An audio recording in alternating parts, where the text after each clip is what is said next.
Yes guys, Chris Bone here, Fit to Run coach. Today we're going to talk to you about plyometric exercises, what they are, their benefits for runners, and also give you a couple of examples of some plyometrics that you can do from the comfort of your own home.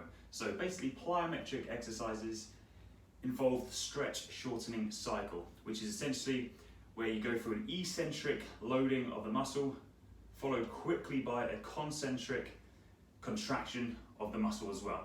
So when we look at that when it comes to running, we're looking at your foot contact with the ground. Okay, so as you contact the ground, you go through eccentric loading and then we go through a concentric contraction. The shorter that time between the eccentric loading and the concentric contraction, the better, because you're going to be able to utilize that kind of free elastic energy more efficiently. The longer you have in between that, so if you were to land, really kind of absorb it and try and spring off, you're going to lose a lot of that free energy. So we want nice short contact times. By doing plyometric exercises, you can improve your speed and power, but you can also improve your running efficiency. So really important to include these into your program. So I'm going to show you a couple of examples now.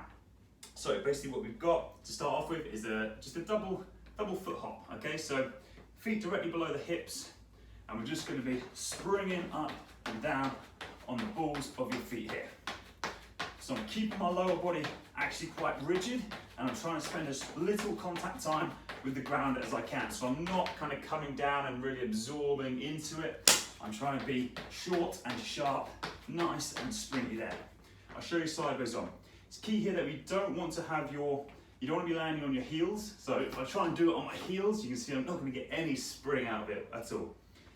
Also, you don't want to be doing it just up on your toes either. You're going to burn your calf muscles out really quickly if you're just up on your toes. So landing right on the balls of the feet, and the heels should still gently touch the floor, but we should land on the balls of the feet first, and then the heels kind of make contact. Upper body's nice and upright, shoulders back, chest up nice and tall, keeping the lower body quite stiff as we do it as well. So that's an option one, is to do on both feet. We can then progress that to do it on a single leg. So a single leg hop. Again, make sure your foot's directly below your hip. Same principle, but now just obviously on that single leg, which is obviously going to make it a lot more difficult, but it is going to be obviously a lot more applicable to running, because that is what we're doing every time. We're landing on that one foot as we run. But again, same principles, nice and springy there. Imagine you've got spring in the balls of your feet. That's the sort of imagery I want you to use as you're doing that exercise there. If you want to progress it a little bit, you can start adding a bit more movement to it. So rather than just kind of hopping on the spot, you could do some front to back hops or some lateral hops. So just springing back and forward, but following the same principles, or springing side to side, lateral hop, again spending short contact time, keeping that lower body quite kind of rigid, quite stiff, and nice and springy. So to start off with, just literally doing 20, maybe 30 seconds of these. Start with the 2 feet if you're not used to them. Start on both feet and gradually work your way up to the single leg stuff.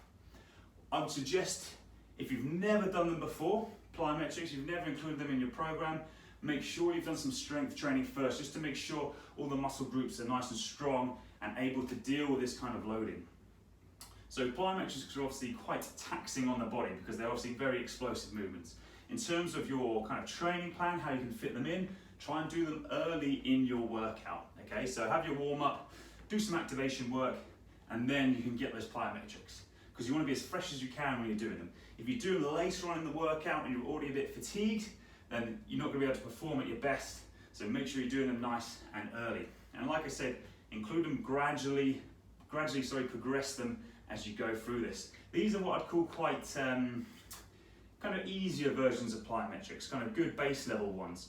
Obviously what you can do is start making more progressions, bigger jumps, depth jumps, all sorts of things like that. But to start off with, these are great. Skipping is another great example. If you've got a skipping rope, doing a few rounds of 30 seconds on, 30 seconds off is a great way of introducing plyometrics. Right guys, I hope you found that useful. Subscribe, like the video, and come back for more content soon.